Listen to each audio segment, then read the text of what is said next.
છો બધા? ફ્રાઈડે અને ફ્રાઈડે ડિનર તો સ્પેશિયલ જ હોય કાયમ. આ વીકમાં આખું વીક શાક રોટલી બની નથી એકચ્યુઅલી. કંઈક ને કંઈક અલગ જ બન્યું છે. કેમ હું આમ શાક રોટલી ખાવી જરૂરી હોય એક દિવસ બે દિવસ. તો આજે એક નવો બર્ગર ટ્રાય કરવાના છીએ જે એકચ્યુઅલી ઓનિયન ગાર્લિક વગરની ટિક્કી છે, જે ટ્રાય કરવાની ટેસ્ટ કરવાની છે અને ખરેખર ઇન્ટરેસ્ટિંગ હશે. આમ શ્યોર. દેખાવે તો બહુ સરસ લાગે છે, હું તમને હમણાં જ બતાવું છું. પણ અહીંયા જો તમે પણ યુકેમાં રહેતા હોય અને અરાઉન્ડ સ્ટેનમોર એ લોકોની વેબસાઇટ પણ હશે, આમ નોટ ટુ શ્યોર, પણ એ લોકોનું મહાપ્રસાદ ફૂડ કરીને છે, ફૂડ ફોર સાઉલ, જે ગાર્લિક ઓનિયન ના જમતા હોય અને એના માટે ઘણીવાર થોડું અઘરું થઈ જાય કે બધું બર્ગર અથવા ક્રિપ્સ ને બધું જલ્દીથી આપણને ગાર્લિક ઓનિયન વગરનું જોઈએ તો મળતું નથી હોતું અહીંયા. તો એ બધી વસ્તુ એ લોકો બનાવે છે. ઘણી બધી વસ્તુ એ લોકોએ મને ટ્રાય કરવા માટે આપેલી છે.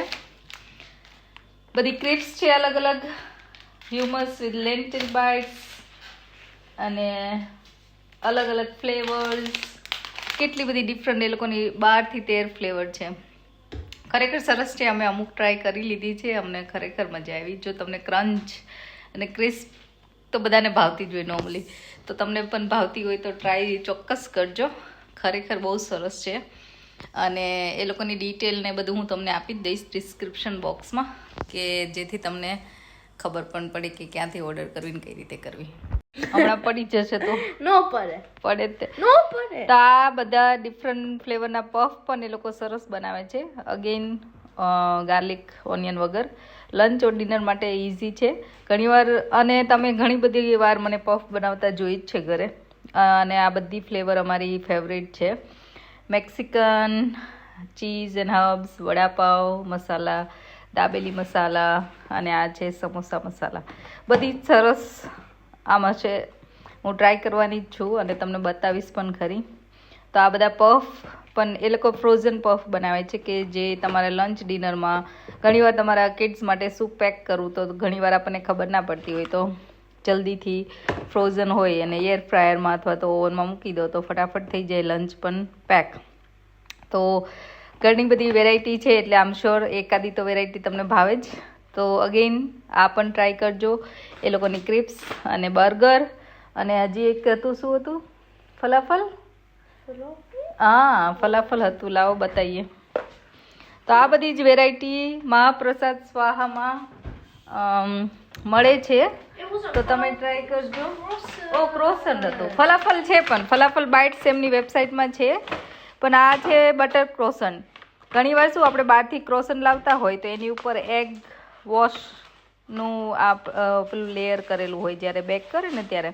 પણ અગેન આ છે બધી આપણે ઓનિયન ગાર્લિક વગર કે એગ વગર પ્યોર સાત્વિક ફૂડ કહેવાય. અને આ લોકોનું મેઇન વસ્તુ મને એ ગમ્યું કે એક વસ્તુ મને મેઇન એ ગમી કે એ લોકો નો પ્રોફિટ ઓર્ગેનાઇઝેશન છે, કે જેથી એ લોકોનો જે પ્રોફિટ થાય છે એ બધી ચેરિટી અથવા તો જરૂરિયાતમંદ લોકોને હેલ્પ કરવા માટે એ લોકો યુઝ કરે છે. તો ખરેખર આ એક સારું કાર્ય કરી રહ્યા છે, તો એના આપણે સપોર્ટ કરીએ તો ખબર ને. એ જે આપણે પર્સનલી ચેરિટી વર્ક ના કરી શકતા હોય ઘણીવાર, પણ આવી રીતે હેલ્પ કરીને પણ તમે ચેરિટી વર્ક કરી શકો છો. તો તમે બાય કરજો, એકવાર ટ્રાય કરજો.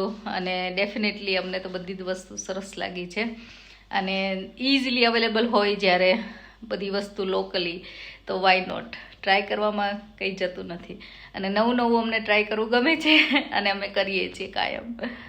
આજે વેધર સરસ છે. You can see blue sky. અહીંયા બ્લુ સ્કાય બહુ ઓછું જોવા મળે, એટલે બ્લુ સ્કાય હોય એટલે બહુ મજા આવે.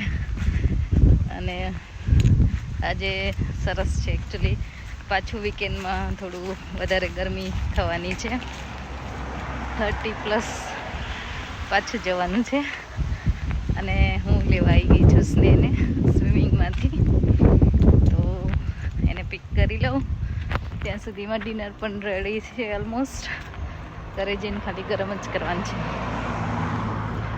તો હજી કેટલા 6 વાગશે હવે, પણ નાઇસ દિવસ છે એટલે આજે લોંગ ડે સુધી સરસ જ વાળું દેખાશે. હવે તો કાલે વીકેન્ડ છે એટલે આજે થોડું રિલેક્સ ફ્રાઈડે. સુસ્ને આવી ગયો સ્વિમિંગમાંથી, મજા આવી? Yeah, અત્યારે ગરમી હોય ત્યારે મજા આવે કા?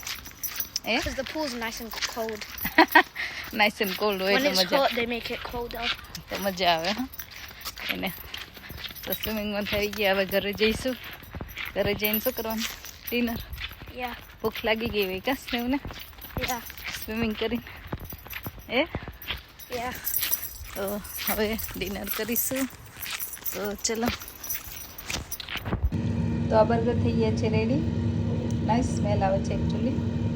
અને હવે બર્ગર આપણે બનાવી લઈએ. અને આ બ્રેડ રોલ્સ પણ ત્યાંથી આવેલા છે. એની સ્મેલ એનો ટેસ્ટ એકદમ આપણે ઇન્ડિયામાં જે બન મળે છે ને એવા છે. પ્લસ એ લોકોની એક્સપાયરી ડેટ બહુ લાંબી છે, which is good as well. અને ખરેખર તમારે દાબેલી બર્ગર કે વડાપાવ બનાવવા હોય તો આ બન બહુ સરસ છે. તો આ થઈ ગયો છે બર્ગર રેડી. ચલો સ્નેહને પૂછી લઈએ કેવો લાગ્યો એને. અને આ છે puff ready. Let me cut. આ વડાપાવ ફિલિંગવાળો પફ છે. દેખાવ તો નાઈસ લાગે છે. તો જો આ બે છેલ્લે રહી ગયા આજે જમવામાં, એ બેને બર્ગર રેપ મળ્યું આજે ને? બર્ગર રેપ આવ્યો. બર્ગર રેપ આવ્યું તમારે? બન સાથે બર્ગર ના આવ્યું. બન સાથે બર્ગર ની રેપ સાથે બર્ગર આવ્યું. કેવું લાગ્યું બેને? સરસ છે, મસ્ત છે, સરસ છે. ઓથેન્ટિક, ઓથેન્ટિક, સ્વાદિષ્ટ, સાત્વિક, જે કેવું એ તમારે. એનો સારો ટેસ્ટ છે. એ મહાપ્રસાદનું છે. હા, મહાપ્રસાદમાંથી આવેલું છે આ. જે લસણ ડુંગળી ન ખાતા હોય એના માટે આ ઓપ્શન સારો છે.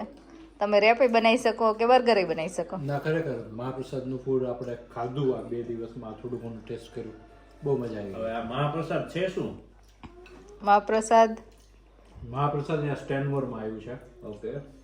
સ્ટેનમોરમાં જગ્યા છે જ્યાં એ લોકો આ બધી પ્રકારનું છે, આ બધી ક્રિપ્સ છે ને અલગ અલગ પ્રકારની, એ બધી ક્રિપ્સ એ લોકો ત્યાં આપે છે. અને આખું કમ્પ્લીટલી સારામાં સારી બેસ્ટ વસ્તુ મને એ ગમી કે એ છે ને નોન પ્રોફિટ ઓર્ગેનાઇઝેશન છે. જો અહીંયા જો એ છે ને, અને આમાંથી જે કાંઈ પણ એ લોકોને ઇન્કમ થાય એ ઇન્કમ શેની માટે વપરાય છે? તો એ લોકો લખ્યું જ ચોખ્ખું બધું કે our profit to good causes and supply our food to various charities, community kitchen, food banks અને હોમલેસ માટે.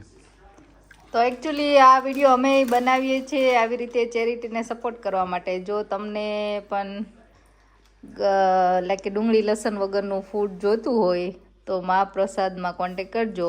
ના, સારી વસ્તુ એ છે કે એ લોકો કેટલી પ્રકારનું ફ્રોઝન ફૂડ કરે છે, અલગ અલગ પ્રકારના બર્ગર છે, એ લોકો પાસે કેટલી વેરાયટીના પફ છે. તમને જાણીને નવાઈ લાગશે. આ 1-2 દિવસમાં કદાચ આ બ્લોગર પાછા પફ બનાવશે. પફની મેં આગળ એમને બતાવ્યા જ છે કેટલી જાતના બર્ગર અલા પફ બનાવે છે લોકો. ફ્રોઝન પફ છે, ક્રોસેન્ટ બનાવે છે એ લોકો, ક્રોસેન્ટ અલગ અલગ પ્રકારના. અગેન ઇટ્સ રિયલી ગુડ અને હેલ્ધી વે કે પાછું એ રીતે એમાં એગ વોશ ના કરેલું હોય, એટલે આપણે હરિભક્તો માટે ખાવા માટે બહુ સારામાં સારું ઉત્તમ. અને એ લોકોની બ્રાન્ડનું નામ જો મને બહુ ગમ્યું નામ, સ્વાહા. એમ થાય ને કે બધું ફટાફટ સ્વાહા કરી જવાય. છે ને નામ સ્વાહા છે એની બ્રાન્ડ. સરસ છે. બધી ક્રિપ્સ ની વેરાયટી, ફ્લેવર્સ તમે ટ્રાય કરજો.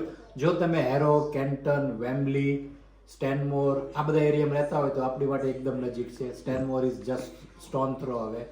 ત્યાં જજો અને ડેફિનેટલી ટ્રાય કરજો. અને એવું હોય ને તો કદાચ આ તમે વેબસાઇટ એ લોકોની વિઝિટ કરજો, mahaprasad.com. એ લોકો આપણે અહીંયા ડિટેલ હું આમાં અથવા તો ડિસ્ક્રિપ્શનમાં આપી દઈશ કરશો એટલે તમને બધી ડિટેલ, એટલે જેને કોન્ટેક્ટ કરવો હોય તો કરી શકે. બરાબર ને? કુકિંગમાં કાંઈ નહોતું કર્યું એટલે ચા કિચનમાં આવી ગઈ હવે, હે ને? આ જો તમારે પણ આવા બનાના હોય, એકચ્યુઅલી આ સ્કિન જ આવી થઈ ગઈ છે ગરમીને કારણે, પણ અંદરથી તો એકચ્યુઅલી સરસ બનાના નીકળ્યા. તો બનાના આવી રીતે થઈ જતા હોય ને તમારે કોઈ ખાતું ન હોય તો તમે બનાનામાંથી શું બનાવી શકો? ચાત તું બનાના બ્રેડ બનાવે છે? અને મમ્મા શું ટ્રાય કરે છે આજે? ઓટ્સ બનાના ઓટ્સ કૂકી બનાવે છે. તો આમાં શુગર નહીં હોય, કોઈ મેંદો કે એવું નથી, અને ઓટ્સ, બનાના અને તમારી જે કોઈ ડ્રાય ફ્રૂટ્સ નાખવું હોય અથવા તો ક્રેનબરી કે એવું નાખી શકો, સીડ્સ નાખી શકો, એવું બધું આમાં નાખીને તમે બનાવી શકો. તો ચલો હું કઈ રીતે બનાવું તમને બતાવું. તો મેં ચોકલેટી ફ્લેવર આપવા માટે આમાં કોકો એડ કરી દીધો છે બનાના સાથે, અને એકદમ પાછું આપણે મિક્સ કરી લઈશું.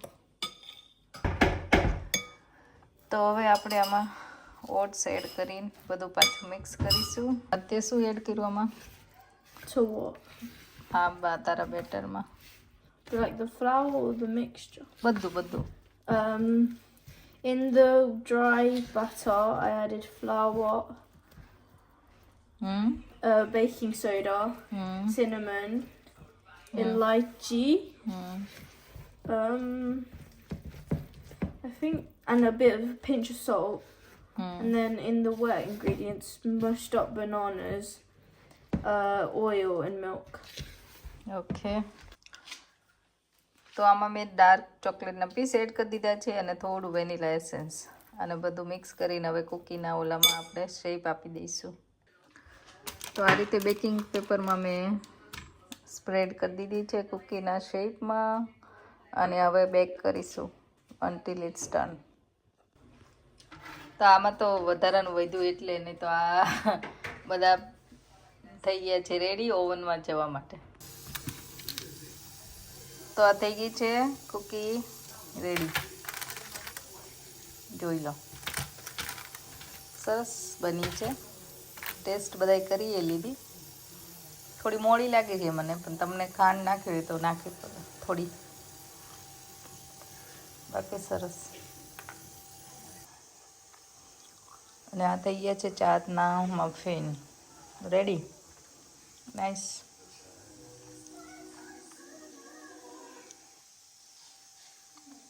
હું અરે કે વિડીયો નો બનાવ્યો ખાસ ને કેમ નો બનાવ્યો? Because I was at a friend's house. આજે એના ફ્રેન્ડના ઘરે ગયો તો ને હજી 8, 8:30 પછી 9 વાગે ઘરે આવ્યો. એને સવારનો ગયો તો. મમ્માએ તો સવારનો આજ તને જોયો જ નહોતો. મમ્મા તું ગઈ ત્યારે તું સૂતો હતો, મમ્મા આવી ત્યારે સ્નેહ હતો નહીં. એને Yeah. મજા આવી તને? Yeah. તો આજે પ્લે ડેટ કરવા ગયો તો એના ફ્રેન્ડના ઘરે આખો દિવસ. તો હમણાં મમ્મા લઈને આવી આજે. જો હવે થાકી ગયો છે, હવે ઊંઘી જવાનું છે, હે ને? Yeah. તો ગુડ નાઇટ, જય શ્રી કૃષ્ણ બધાને, અને thank you so much for watching hour vlog. અને લાઇક, શેર એન્ડ સબસ્ક્રાઈબ તમને ગમતા હોય તો. Thank you. Good night.